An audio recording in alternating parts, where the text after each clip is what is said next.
Um, we are going to open this up, but just in the interest of time, I want to make sure Mason from Salt Lake Climbers Alliance gets a chance to talk about potential liability issues here. So, you up for that right now? Sure, yeah. Okay.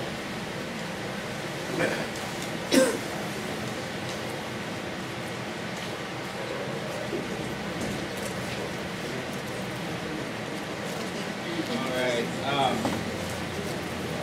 Well, I'm Mason Baker. I'm on the board of the Salt Lake Climbers Alliance. And when I came on the board, we had this issue of whether we were going to continue our involvement in being real active. Thanks, Brady. Continue our involvement, being real active in replacing bullets. And so the board tasked me with this assignment to determine what the legal liability issues look like for being engaged in that activity. And that's what I'm going to talk about during this presentation. Sorry. Okay. It's just a little weird to be that close to it. But yeah. Anyway, but before I jump into the presentation, I would like to thank Brady and Jason, who I was privileged to work with during law school, and it was an invaluable experience, and I'm forever indebted. So what are the legal liability issues from someone who's involved in fixed anchors? You know, I went through and sort of identified all the potentially liable parties. You've got the landowner, where the fixed anchor accident may occur. So whether that's a federal land manager, private landowner, state, county land, whatever. You've got the installer, the LCO that's involved in the fixed anchor replacement or installation.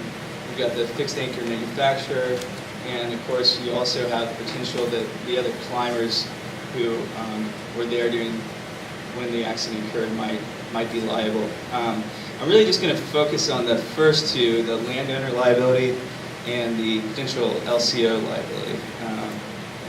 And I also just want to point out that I think I'd be remiss if I didn't identify the potential liability that also exists with permit draws, because a lot of groups have taken that on as a big task, and I think maybe there's more liability exposure there just because of how they wear down. But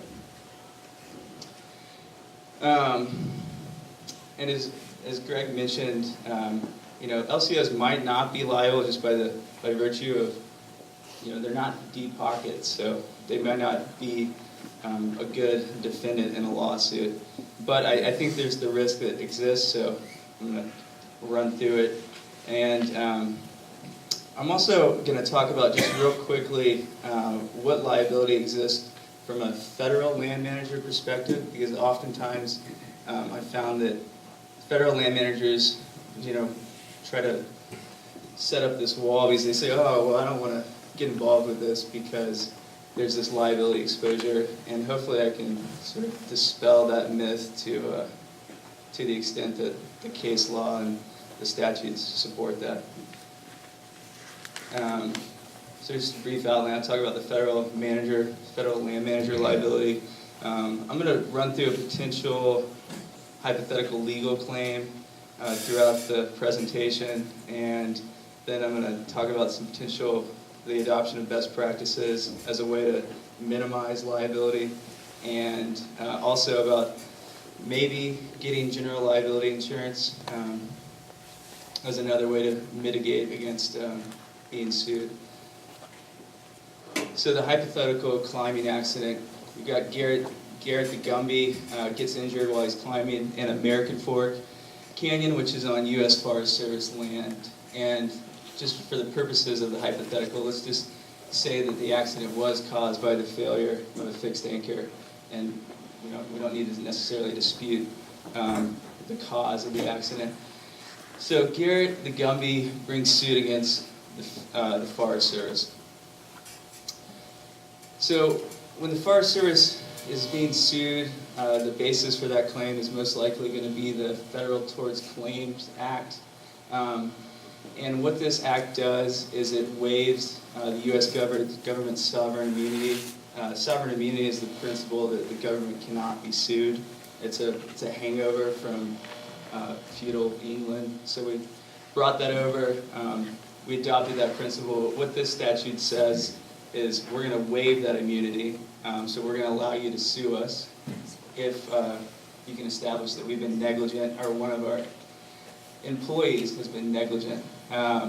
So under this hypothetical, the claim would be that the federal land manager, the U.S. Forest Service, was negligent in managing rock climbing occurring on its land and thus should be held liable. So there is this waiver, but there are two really good defenses that the federal land manager can use. I'm going to talk about the first one. We've got the state recreational use statute, which gets incorporated by the Federal Tort Claims Act, and it basically says that if there is one of these recreational use statutes on the books where the accident occurred in that state, then the federal land manager can be afforded the same protections. And then the second one is the discretionary function exception to the act, which says under certain circumstances, the federal land manager is not going to be liable. So basically, the sovereign immunity shield is getting raised back up. So what do recreational use statutes do generally? And I should mention that these statutes offer protection to private landowners, federal landowners, county landowners. It's not just specific to federal land managers. And what they do is they're meant to incentivize these landowners to allow people to enter their lands and use them for recreational purposes. Specifically, and this is I've taken this from the Utah statute, and so this was specific to Utah. They vary from state to state. A lot of states don't expressly acknowledge climbing as a recreational use, but it's usually not an all-inclusive list. So usually, if they have one in place, rock climbing would probably fall under it. So what the statutes say is that the landowner, the federal land manager, does not have a duty to keep that land safe for use or entry by the recreational user. And I highlighted here in red, there's no duty to warn about a dangerous condition of a structure. And so I think in Utah you could argue that a fixed anchor would fall under that definition of structure. They also don't have a duty to just warn generally about the inherent risk associated with climbing. But there are a few important limitations that are usually found in these statutes. One being that the landowner can't charge more than a nominal fee. In Utah, it's $1 per year. So, in American Fork Canyon, every time you go in, you pay. So, it's arguable that the statute would not provide the federal land manager, under my hypothetical, with protection. And of course, if the landowner knows, or he's laying a trap for one of the recreational users, he's not going to be able to use the statute to escape liability. The discretionary function exception to the Federal Tort Claims Act is, to be honest, a pretty confusing exception, and the case law is all over the place on it. But I think it would apply, this is just my opinion, I think it would apply to the way that federal land managers have approached the management of fixed anchors. They've left it to the local climbers to be essentially in charge of the installation of them, and unless by statute or regulation the federal land manager is directed to take a specific course of action, then they are afforded the discretion to implement their own policy. I would argue that's exactly the approach that they've taken in the management of fixed anchors, and then consequently they would be afforded the protection under the discretionary function exception. And Jason mentioned earlier about specific examples of this approach. The National Park Service is taking this approach in Zions and Rocky Mountain. So, I guess before I move on, I think there's some really good defenses for the federal land manager to use and not really be that concerned. I think when they are concerned about these liability issues, it's really based on a lack of knowledge, and they don't work with their attorneys that much. So it's this lack of education that, I guess, to a certain extent, we're in charge of fulfilling that role and making sure that they know what the liability looks like. So moving on to the potential liability for a local climbing organization. I'm going to modify the facts just slightly. We still got Garrett the Gumby, but in the context of this hypothetical, the local climbing organization has replaced, an old bolt, and I apologize maybe for picking on Kevin, but so I just put a new fixate bolt, and the bolt fails. Garrett brings suit against the LCO for their installation of the bolt. Garrett's got this plaintiff's attorney. He's going after the LCO. The plaintiff's attorney hires an expert engineer. He does a root cause analysis. He determines the cause of the bolt failure was due to the fact that it was not properly installed. So, under basic tort law, we have this claim of negligence that the local climbing organization negligently installed the bolt and thus should be held liable for the injuries that Garrett suffered. And in general, the rule is that persons have a duty to use reasonable care when undertaking activities that may cause injuries in another person. So what Garrett's trying to establish is that the LCO failed to take that reasonable care when installing the bolt. And I just on the way that I set up the facts, I'm slanting it to make it more likely that he's able to establish the claim. And there are a fair number of defenses that could be raised. I think the best one is this assumption of risk defense, which basically states that Garrett, in engaging in the activity of rock climbing, assumed all the inherent risk associated with that activity. And depending on which jurisdiction you're in, the case law that's there, courts will limit the ability to impose liability against the defendant, the LCO, by applying this doctrine. The policy consideration is that courts don't want to chill the participation in the sport by imposing this type of liability.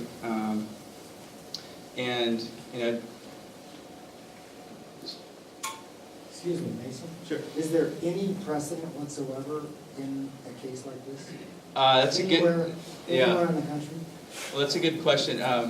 And I found one case that was about an anchor failure that was a top rope anchor, and it was naturally protected. It was not a it wasn't a bolt or anything like that. And in that case, and unfortunately that was the only case I found, the court did apply this assumption of risk doctrine. They did not impose liability. In that case, the defendant was the instructor that they were trying to impose liability, and the instructor was employed by the University of California, so they were really going after the University of California. Again, you pick your defendant based on the amount of money, if they can pay. Yeah. So that was really the only case that I was able to find that was sort of getting close to on point. I run through this hypothetical, and I should probably just caution that there's not much case law out there. I don't know how likely it is that the LCO would be sought as a defendant, but nonetheless, I just wanted to... But wouldn't the plaintiff's attorney sue everybody, join everybody into the lawsuit? Yeah. And then, let God sort them out? Well, exactly, and that's something I meant to mention, at the outset, with all those potentially liable parties. Absolutely correct. you sue everyone, you name all your defendants, and then you maybe nickel and dime them. You get some money, you get some people to settle. You can keep going after the other ones. So that's the most likely scenario. But isn't that, if that's the case, isn't one of the problems then that people that don't have the money to defend themselves aren't going to have a lawyer, and so they're going to be default judgments against them, and so... Well, yeah, I mean, that's the problem, and I guess I'll talk about that a little bit later. That's why you get guys like Mason on your board. Yeah, well, I mean, that was sort of the debate that we were having at the board level was, do we want to try to, you know, if we got sued, would we just fold up and we just, you know, retire the nonprofit? And that was, you know, a big concern of ours, you know, is engaging in rebolting such a core aspect of what we're doing that we're willing to risk, you know, all these other good things we do for the sake of that, so. Kevin?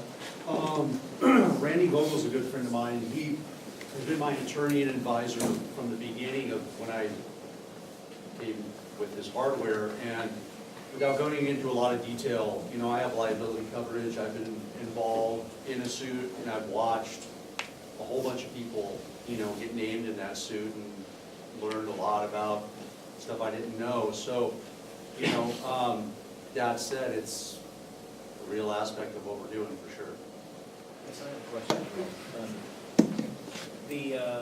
The idea that an LCO would get liability insurance, on our permit with the National Park, we were able to negotiate off a couple of things. One was having to get liability insurance, and two was an individual within an LCO having to attach their name to a specific route because of that perceived liability. If an LCO were to have liability insurance, is that more an attraction to be sued? Or is that a true safety mechanism? Well, yeah, that's a really good point too, Kenny. We talked about that when we were having this debate as well. You know, is the very fact of having the liability coverage more reason for you to be a potential defendant? And yeah, I guess it probably is. You know, it does make it more likely that you be sued, but at the same time, I think it's worth pursuing the getting that type of coverage because, at least from our organization's standpoint, bolting is part of what we do, but it's not our whole mission. So we want to, you know, try to minimize. Well, and can the plaintiff's attorney look behind the local claiming organization to individual members? Well, I don't know if they could look behind to the individual member. You mean the people that are actually participating in the installation of The board of directors? Well, yeah, I mean, you could have the board of directors, and I guess that was my concern.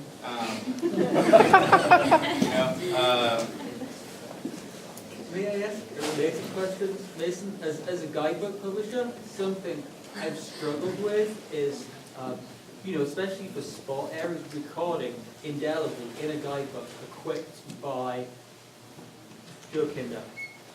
Because in some sense, you want to give the first ascensionist, not the guy who equipped it, not necessarily the first ascensionist credit, but I mean, as a guidebook publisher, am I potentially opening up an individual to risk by stating a route who was equipped by such and such an individual? Well, I think you could throw Joe under the bus any day.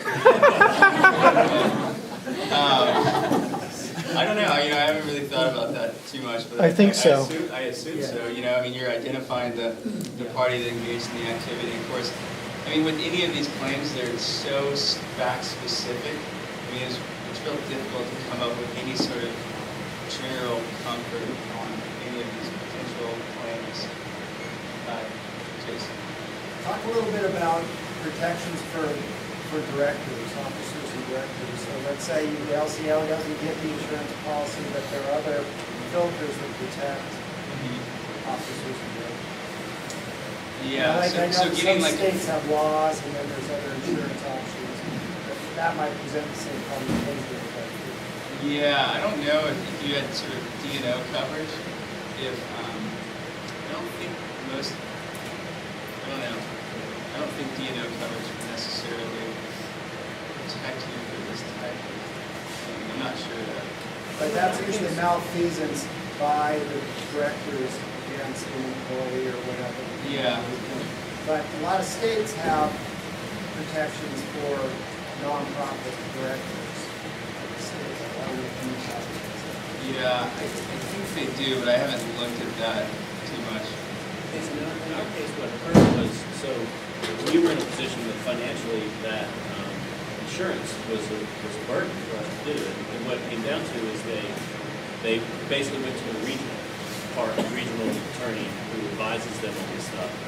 And what our experience was basically how you present a question to the attorney determines the answer you're going to get. And so your land manager can present the question in a certain way and be told, yes, they to do this work have to have liability insurance. Well, when you rephrase the question, which in our situation was a little more in reality, he says, no, volunteers doing volunteer work are not required to carry a liability policy. And so that was the regional park guy told the park that our park that it wasn't required.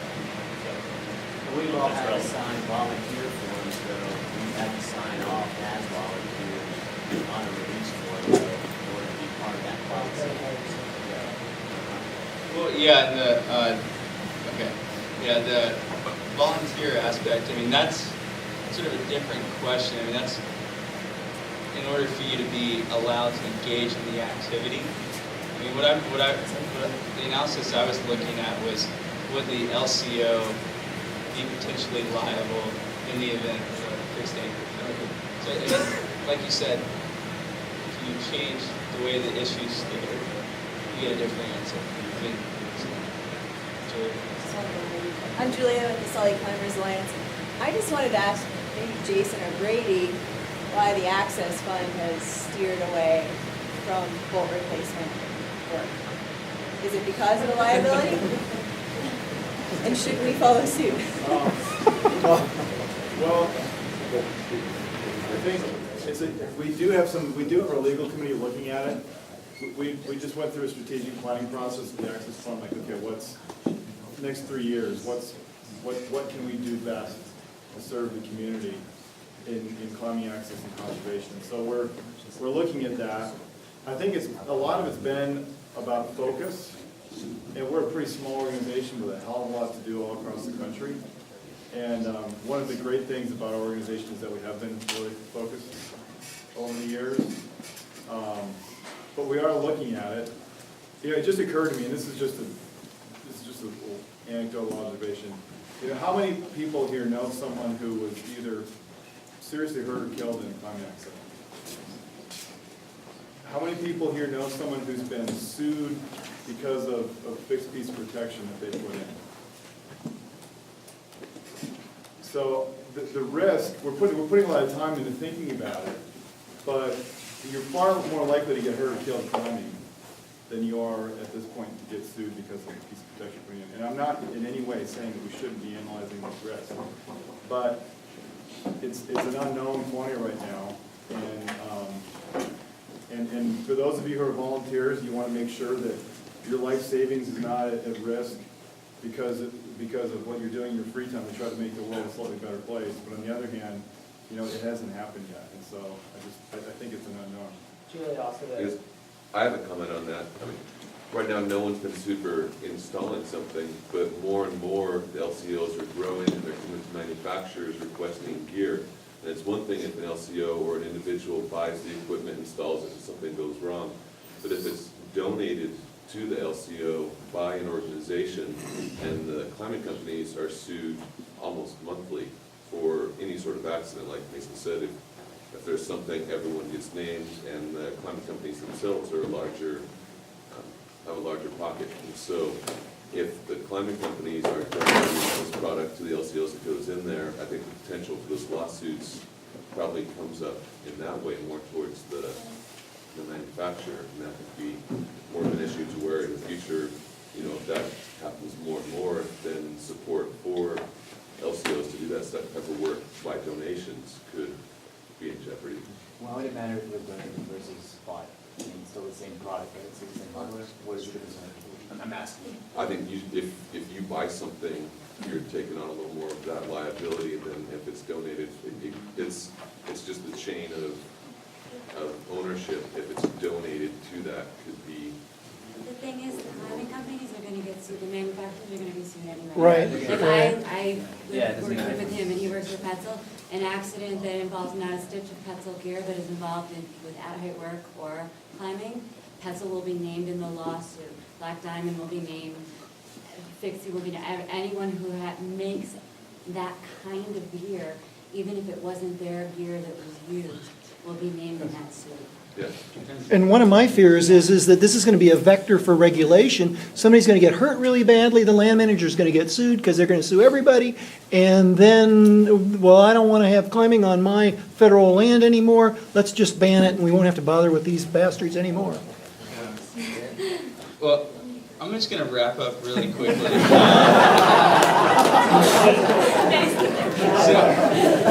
you know, I was really hoping that this talk would provoke some interaction, and has. But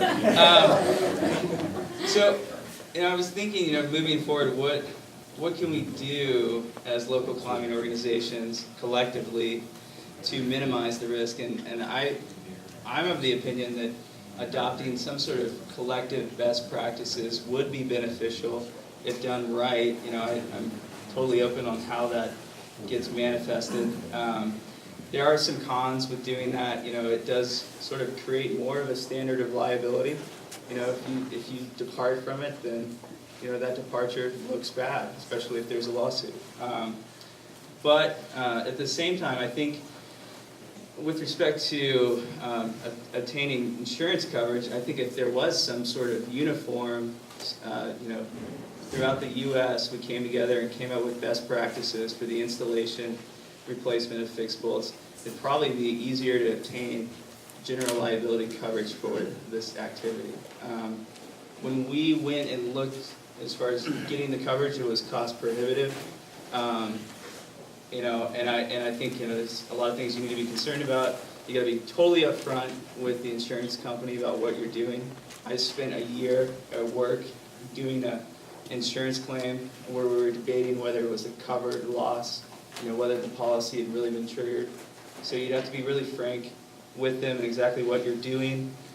And it's a difficult dialogue to have for them to understand what you're doing. I mean, people don't get it, you know. Oh yeah, and then that's just the legal disclaimer at the end.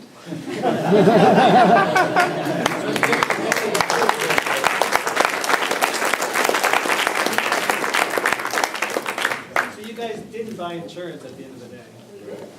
Well, we did general, but not coverage that would cover the replacement of fixed anchors. So if you don't mind me asking, how much did it cost and what kind of liability coverage did you get? Like, what did it cover you for? And that was the question. When in our debate over it, that was the question. What is this policy covering? So is the insurance policy saying, are they naming an amount, like we're going to cover you up to X dollars? Is it like for trail projects, or what were you anticipating? Yeah, what are you covering? Well, the policy that we got was not related to replacement of fixed anchor. I think it was really sort of more in the line of event coverage, you know, so we could serve booze and raise money. Yeah. I honestly don't remember. It's been about a year since we did that. But And the cost? I think it was about $1,500 for a year. You can contact me, I'll send you. Yeah. And I'm happy to also talk more about liability insurance options. Access Fund has liability insurance that covers our land holdings, as well as management agreements with land managers, whether they're private owners or public agencies. And yeah, there's still some questions about what particularly covers. It doesn't really cover the act of fixed anchor replacement, but it protects the landowners and partners for any sort of issue that might come about due to allowing public access for climbing on that piece of property.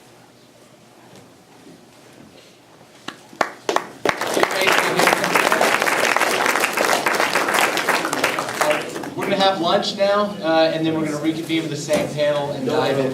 The clips now. Oh, the clips now. Presentation and then. Got it. Okay, so lunch now, though. Give the panel a hand, please.